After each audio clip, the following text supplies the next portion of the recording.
Welcome to our channel. Today we how to log into Supabase for no-code app building, beginner guide step by step clearly. Open your web browser. Navigate to the Supabase website by entering the URL www.supabase.io. Once the page loads, locate the Sign In button in the top right corner. Click on the Sign In button. You will be directed to the login page. Here, you can enter your email address associated with your Supabase account. Next, enter your password in the designated field. If you forget your password, click on the Forgot Password link. Follow the instructions to reset your password if needed. After entering your credentials, click the Login button.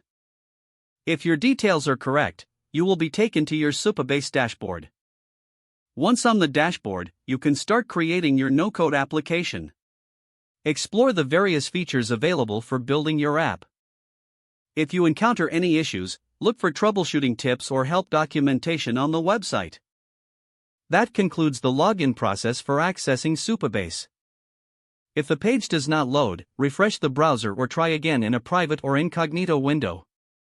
Make sure you are using the correct email address, then retype it carefully to avoid small typos. If your password is not accepted, use the reset option and create a new strong password you can remember. Check your spam folder for verification or security emails, then complete any requested confirmation steps. Enable two-factor authentication if available to improve account security and reduce unauthorized access risk. After signing in, review your profile details so your contact information and settings are accurate and current. If you see an error message, note it down and try again after restarting your device and internet connection. Log out when you finish, especially on shared devices, to keep your account and payment information secure. If the page does not load, refresh the browser or try again in a private or incognito window.